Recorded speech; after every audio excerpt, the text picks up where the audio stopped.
not being, stigmatized as the team that never wins, because but they basically got rid of that reputation already. But they want to show us more. They want to gain more fans. They want to gain more momentum and basically put themselves in a better spot for future seasons.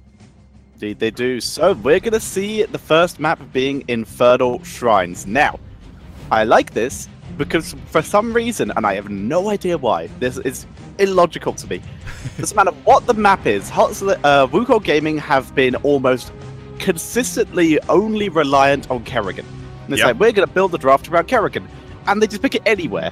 And it doesn't work anywhere. It works on some maps. And this is the map that it works on the best. So, cool to see. Let's see. Look at that. There was a 1. There was a 1 in Wukong Gaming's win ratio. And it was on this very map where they won against RPG. And Tetra brought up a good point. They used the Kerrigan. And thanks to the way the map has been designed, with the skeletons resetting. You get wrecked. Never mind. Kerrigan denied. They have done their research. Well done. Yeah, you can look at them. They're giggling in the way, just like, ah, damn it. Definitely. Well going to be more limited now. Yeah. So the Kerrigan being kind of, recognized as the biggest threat that Wukong Gaming could have put out. And Hots Lady, they're like, nope, we're not going to take any unnecessary risks. We will shut that hero down, and we don't want to get surprised like RPG did. Yeah, you can see right there, 66.7% win rate. It has been picked 3 times, 2 of them by Wukong. Yep. 1 of them was a win. So they have 50% of all the wins that hero has. Exactly. Yeah. And keep in mind, guys, those statistics always deal with phase 1 and phase 2, so it's not just the current phase, the current season that these stats tackle, it's also the one before. So relatively low emphasis on Kerrigan so far. And the Kerrigan ban, of course, allows Hots Lady to go for the Oriel, which is normally a very common first ban alongside the Genji. Indeed they do. That's going to be comfortable for them. Let's see what kind of composition they can build around this Ariel. This is not Pommy's best supports, but he is still solid on the hero. It's not a huge issue. The Aegises especially are usually very on point. Yeah. Positioning can sometimes leave a little bit to be desired. Exactly. I think the positioning on Pommy is probably his weakest, his greatest weakness that he needs to work on. Otherwise, he's looking like a very well-rounded support in HGC China. His Uther is great, the Malfurion, the Rhaegar. He has a very flexible hero pool as well. So in this game, we really want to pay more attention on where he stands, when he casts his abilities, and to basically not get caught. That is one of the core abilities every Orbital player needs to possess. Indeed, they do. So, Valor Uther, very nice composition. It does have now its anchor, and they can basically fill in with whatever they bloody please, as long as there is at least 1 tank. On the other hand, we see the Greymane and the Arthurs. Now, this is a very tough, bulwarky team that gets right up in your face. Exactly. I mean, the Greymane Arthurs is very, very aggressive, and that's, in my opinion, exactly what you need. You need to have explosive burst damage to really threaten the Hots Lady composition, because if you take heroes like Gul'dan, for example, if you take heroes like Lunara, true, Uther might struggle a little bit, but guess what? There's Oriel in the mix as well, so you're going to have double the healing power, and oftentimes you need to catch a target off guard very, very quickly in order to burst it down. And already, for example, I wouldn't hate even more aggression like the Sonya or the Varian on the side of Wukong Gaming. I would also like the Sonya. If they can't pick the Kerrigan, then why not pick the better Kerrigan and pick Sonya? That would be lovely for them. Once again, right up in the face. See what they can do with it. Removing some global is good, though. If they did want to go for this sort of melee fighting style, then removing a global that could be split pushing while Hots Lady were backing off is a very solid ban. Losing the Rhaegar, though, kind of sucks. I would like to see maybe a Kharazim or something like that instead. I mean, they played Kharazim on Infernal Shrines against RPG, and they won with it. So it's not like Wukong Gaming does know how to play the hero. It's just that Kharazim always requires a little bit more finesse, a little bit more individual mechanical skill to achieve great results, whereas heroes like Rhaegar, which now unfortunately got banned, normally has good results even if not playing picture perfect. So are they going to go for the Kharazim? Are they going to go for the more standard route, maybe with a Malfurion in the mix? We do not know. I would love to see a Kharazim, I agree, because already we have two sort of melee initiators or melee burst heroes with the Greymane in the Worgen form, and Kharazim gains so much momentum, gains so much value when there's a lot of melee heroes in his vicinity that benefit from Breath of Heaven. So what we have learned pre his nerfs is Malthael is exceptionally good against these kind of double support comps. Just putting the pressure on, that's an Illidan, so Malthael very unlikely now. And Abathur, okay, no support yet, but all of these heroes are great hat targets. Exactly. That is an amazing draft for Wukong Gaming so far. It's definitely not what I would have expected. I think it's very bold to go for the Abathur Illidan when you're a team that's considered to be the underdog, but by the same token, it's also a really nice Hail Mary strategy, and that seems to have worked for Wukong Gaming in the past. Put all of your eggs in the basket and just go! Right charge on the wall. Whether you break through or not will be determined in the game, but it's your best approach anyway. So, we do see the Sonya for Hot Sadie. They still need a main tank. There's only one main tank that has attack speed slows now on base kit, and that's Muradin. We do have tanks that... You know who I'd like to see?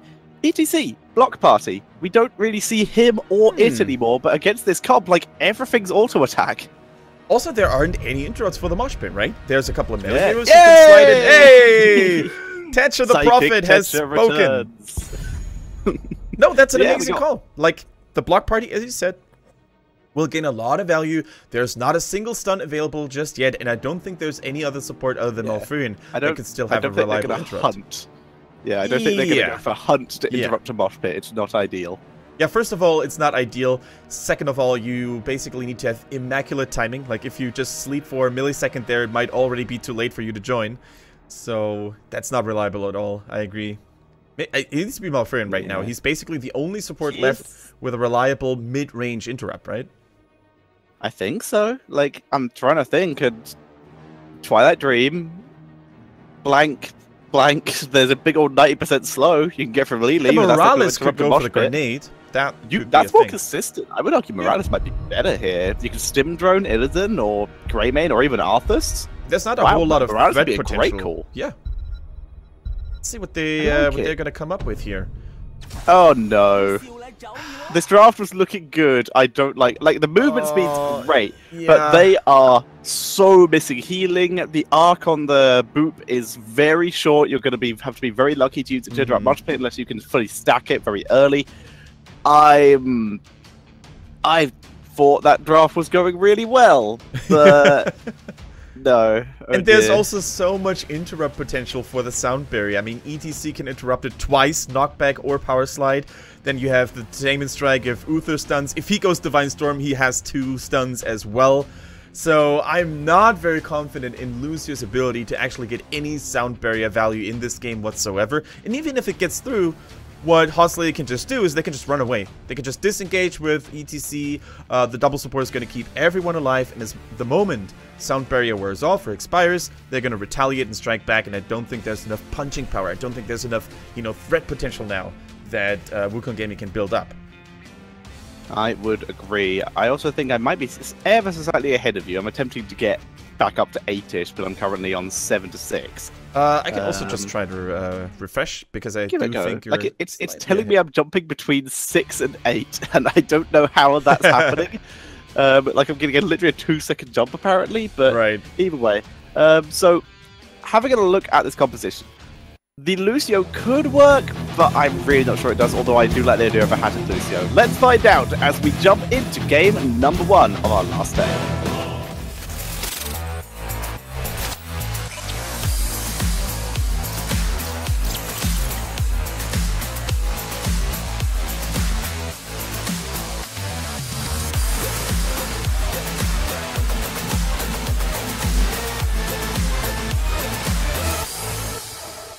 It is time to go hard and unpause / go home for God Gaming / iLag.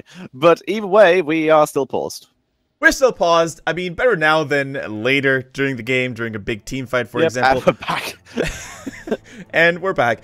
We've had those, on stage or on stage issues with lags and connection issues for the last few days, so hopefully it won't take that long. Usually after this one incident it was working smoothly as intendedly for the rest of the broadcast, so let's hope the best, guys. We believe. Bless RNG. RNG. No, I was about to say they play later.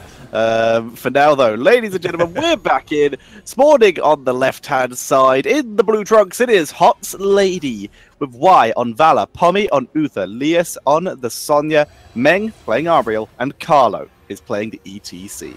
For their opponents for this first game of the day, they're going to be Wukong Gaming with Ailing on Illidan, Laohu on the Grey Main, Zero on Arthas, Moon on Abathur, and Lang on the Lucio. And let's see how that Lucio is going to work. I mean, there is a reason why he's not been seen in competitive play for a long period of time on a regular basis. Only China, you know, pulls him out every now and then, but even SPT could make him work. Zero getting focused up the hat and the Lucio speed, though, getting him out of here. Now, there's one thing I already slightly disagree with from Wukong Gaming, but it's acceptable. We are seeing the standard Accelerando, just due to which helps Lucio with personal mobility and survivability. True. I would have liked to see the 60% movement increase on kills. Yeah. Because the only way that Wukong Gaming are going to win this is by literally just being like a tidal wave. They must go in all at once and get people before they can do anything. They need to kill ETC before he can mosh, or at least be prepared to interrupt him, and just go as hard as possible in order to win. And that 60% movement speed, if they were able to stack it, would make it almost impossible for Hot Lady to disengage. I kind of agree with you here, Tetra. I think Accelerando is a fabulous talent, don't get me wrong. However, it gains bonus value, or it gains even more importance when you have a hero in the enemy team like Tracer or Zeratul or Illidan, who can really become quite the threat, quite the menace for you as a Lucio, and you need to sort of run away and kite them a little bit. On the enemy team here for Hot Lady, we don't really have that. We have Sonya, who could go for leap, maybe, but probably not.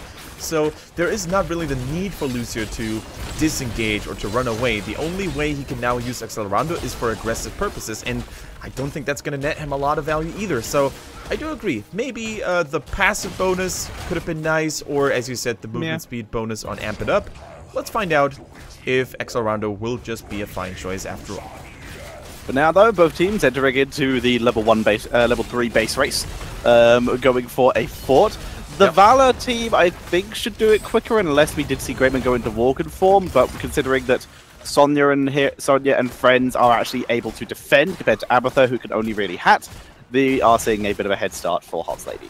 Oh yeah, absolutely. Like, Hot Lady is doing a way better job here defending, but that's of course easy for them, or easier should I say for them than for Wukong Gaming, because they have Abathur, and Abathur doesn't really contribute a lot. All he can do is use his Locust and maybe his Symbiote to keep a building safe and sound, and that's oftentimes not going to be enough. Look at that, Y and Meng, they're definitely turning on the heat. By the way, Pommy on Uther this time around. I guess the performance on his Oriel yesterday wasn't really good enough. Yeah, like I said, his positioning can be a little bit worse. With Uther, it's a little bit easier, being in melee range, or this could just be being the main support he gets to choose. Yeah. So, either way, his Uther, I would definitely argue, is Meng better than his Ariel. Meng the minion, he doesn't get to decide which hero he plays. Pommy, Senpai will determine. Indeed, oh no. Indeed. There goes a kill onto Illidan. Not able, they pushed it very deep, and they got counter-engaged upon that nice stun. And that is the point. They have so many stuns. Spear, Power Slide, and the Uther stuns, which they add another one at level 10. I don't know. This looks good for Hot Lady so far. They're holding it together. They're even on structures. And they are already getting a big head start on the objective, which Wukong are going to ignore. Yeah, and here's the big difference as well between Wukong Gaming and a team like RPG, for instance. When they realize they cannot really get the Shrine anymore, they're basically all over the place already. Wukong Gaming tried to go for that sort of playstyle, but they get punished immediately with Illidan falling. And even now, they're not doing the best of jobs really keeping all the lanes soaked, right? They used 3 people to get 1 mercenary camp. That's actually a little bit of an over commission here, in my opinion. Sometimes you don't want to send that many resources onto 1 puny mercenary camp, because 2, or maybe even the Greyman by himself would have been enough. But look at what Hot Lady is doing. They're patiently waiting for the last skeleton until the mercenaries have arrived in the bottom, and they're now even going to take the remaining Impaler camp. Are they? I think they could have done it, but they could have, but they're not going to. But it looks like they're just going to let it go and just push in with this Punisher. By the way, ETC did go for Echo Pedal. This has fallen a little bit out of favor, but it does still allow ETC to solo lane when he needs to. He's managed to hold mid lane quite well, and is now coming down to rejoin his team.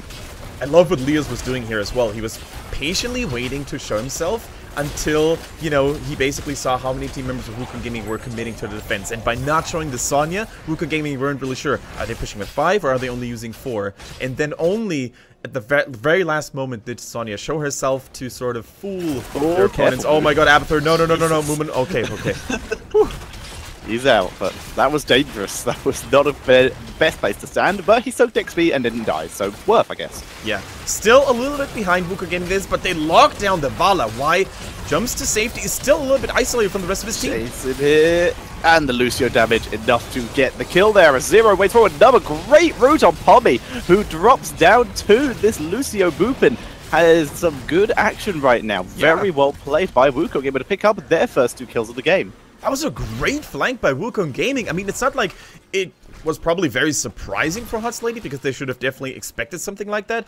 I mean, WKG Gaming was much further behind when it comes to acquiring level 10. So when you're that far behind, you're naturally going to play a lot more aggressively because you want to catch someone before the enemy team hits that level 10. So Hot Lady, they should have been on their guards a little bit more. But still, we don't want to take anything away from WKG Gaming. Great flank, great Lucio boops, as you said.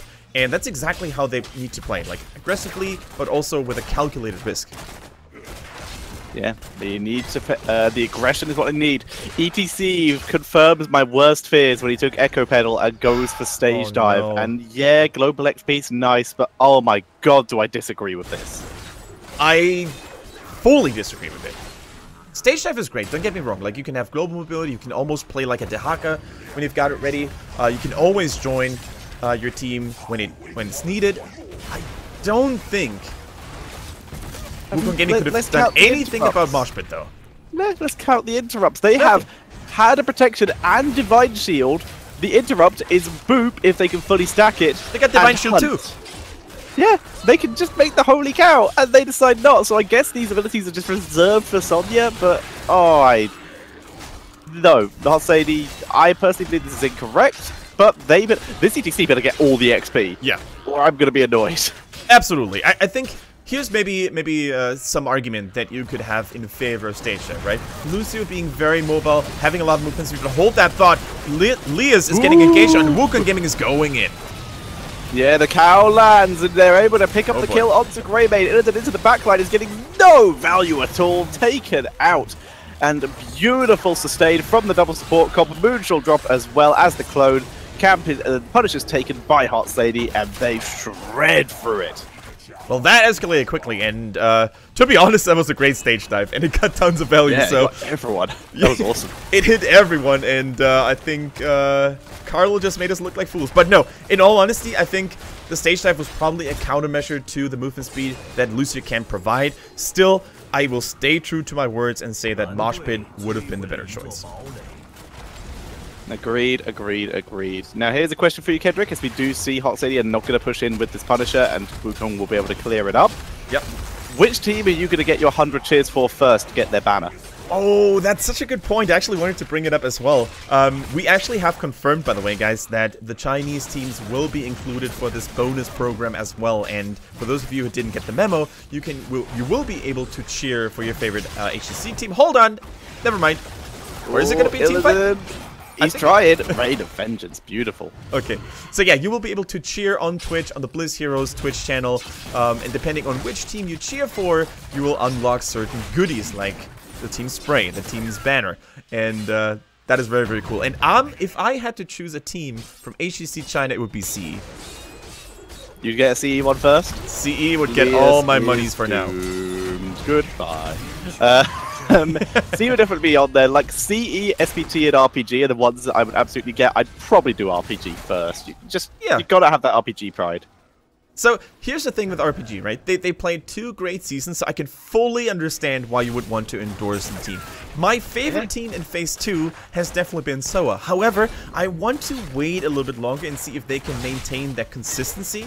So if they play once again like they do in Phase 2, like if they play like that in Phase 3, then I'm definitely going to give them my money. 100%. That is fair. Fair enough indeed. You wouldn't just get the RPG banner just to run every time you're using a melee assassin? That's certainly quite tempting. Yeah, I am channeling the chicken as you move in with Illidan going all the deep. Although we could basically rock the double RPG and then play some chicken wang, you know? Yes. Would you be the Muradin or would you be the? Oh, I could be the Muradin if you want me to. Nice. Well, I prefer Muradin to Illidan, I will say. Because you mean support, right? Not tank. I'm main support, but I feel also very comfortable in the tanks. So. Fair enough. Is that an even in death banner that they're using? I think that's even in death from HGC. I mean, that basically shows us that Hoss Lady are following other regions as well. Kudos to them. I mean, it's cool. They have a cool logo as well, but yeah, neat. Even in death. Coming in Chinese HGC as we see Wukong Gaming attempting the sneaky backdoor, but guess what? Stage dive going straight in, denying the healers. Lang is suffering a bit. Here's the clone onto Greymane. They're just going to try and burn down Carlo here. Gonna live? I think Ailing just lived because of a heroic minion that basically was intercepting the Keep's shots. What a hero. Clutch minion indeed. Lucio just finished stacking party mix, getting all that lovely radius for his healing, and now everyone from Wukong pulling back, preparing to defend against this Punisher. But they've been able to distract enough that the push that would be coming in from Hot Lady is super delayed, so they can clear this out without too much difficulty. Sonya's still soaking XP though. Yeah, as you said, that was a nice distraction maneuver, but now Hot Lady, they're coming in, Leah's getting focused, but refuses to die. Illidan, where is Illidan? Oh my god, again! He's barely alive. Ailing's got a Guardian Angel today. He really does. Unfortunately, it's a Guardian Brazilian? Is that where this is from? I can't remember. Don't know Overwatch lore. As we do see the Keep under harassment. There's only one minion left, which gets taken out, and that forces Hot Lady to back up. Copy has been used on Greymane. Double Doggy is now at their disposal, and they go ham on it. They deal so much damage that the Divine Shield has been used on Carlo. Yeah, the Divine Shield has been used. Can they capitalize on this? Root lands. That's a good target. The Meg had a protection's used to try and keep him alive as Greymane looking for Y in the backline. And the Aegis is popped. That gives him a great angle to try and engage, but a good stun by ETC. But Lao Hu with a great vault to escape there as ETC, good stage dive, catching two members as Lucio continuing to heal the team. No speed boost here. Now the speed boost. They're out. Retreat, panic. As we do see Zero getting focused down. He finishes the stacking quest. But so much back and forth between the two teams. It's crazy! Hot Lady couldn't kill anyone, despite the fact that they themselves refused to die because of double support. I think their focus just wasn't really there. Otherwise, they should have been able to kill either Lucio or Illidan or even the Greymane, because those heroes were in their backlines a couple of times. But it always seemed like they were not on the same page, using their lockdown and their damage at the same time. So, Wukong Gaming, they defend that bottom keep. Keep in mind that was quite the risky chase they undertook there as well, because only 1 or 2 dead team members, and that keep could have been taken by Hot Lady, so kudos to them. This is getting quite the game here, Thatcher. It really is very back and forth. Neither of these teams giving an inch, but the fact that Keep survived is the biggest deal right now for Wukong, because now both teams have vulnerable keeps. That keep in the top lane, as Wukong will try to sneakily catch that, they have the backdoor comp, by the way, like all of it. If they'd taken Morales, which I still believe is the correct option, they could have medevaced in. They could have done that as the backdoor. Instead, Lucio speed boost will rotate around a bit, but they have the Illidan, they have Greymane, double Greymane if they want it, and Arthur's one of the best port-denying heroes outside of Muradin there is. Yeah, that would have actually been a very interesting strategy. Now, we see another Arcane Punisher being summoned soon by the team that goes for all the skeletons. And this is basically a Punisher that Wukong Gaming would have loved to pick up, because the top keep has already been basically exposed. Instead, they go for a Ford. I mean, that's at least something they're going to get out of. I'm not really sure if they should have just ignored the shrine, though. I'm okay with it. I mean, they it's okay. weren't sure they were going to win the fight. They can push in and put pressure on the keep again to try and deny the push. Arthur's is back at home. He's not going to be best at defending alone, but these 3 heroes are so scary. They put so much pressure on. There is no possible way for Hot Lady to ignore this. Yeah, they can't ignore it, but by the same token, Wukong Gaming won't be able to ignore the Punisher, right? It's moving in right now. If Carlo gets they can outrace it because there's a keep in the way. They can outrace it, but they're not taking the risk. They're being back, and now it is an all-in defense. The thing is, EGC can so much damage done prior when he needs to. Yeah, EGC can join the stage dive. Curse Bullet Hunt immediately used up to Sonya, who's wall-winding through, trying to keep herself alive. Here comes the stage dive, trying to lock down Lang, who's dropping so low, but he's alive. He's alive for now. Everyone is alive, but the keep has fallen, and the core is not looking that good. They're kiting it back. The core is starting to get under attack. Shield is dropping, and we need to see the all-in. Wukong, you need to defend! Through the Sentinel. Wukong Gaming, everyone on the side of Hot Lady is so high in health. This does not look possible, as that is going to be GG. And Hot Lady will take game number 1. I think they should have raced it. That was the defense was very hit or miss. The race, they maybe could have done it, but ETC being back to defend, especially with opposing presence, might have been too tough. I don't know. That's a tough decision. I might be wrong. So here's the thing, right? Wukong Gaming, they were on the same page in terms of decision making. Like, they knew, okay, we're gonna have to get some value out of this at least. But I think they greatly underestimated the amount of pre-pushing that Hot Lady was capable of doing. They had the Sonya, they had the Vala, the double support. They were basically tearing down the gate and the towers before the Punisher even arrived. And by the time the Punisher arrived, the keep was already at 70%. And then it's just so easy to march through and go for the core. I think Wukong Gaming, that was a good learning experience. Don't get me wrong. That loss is still a tough pill for them to swallow. But still, it was a good learning experience of not underestimating the Punisher this late into the game ever again.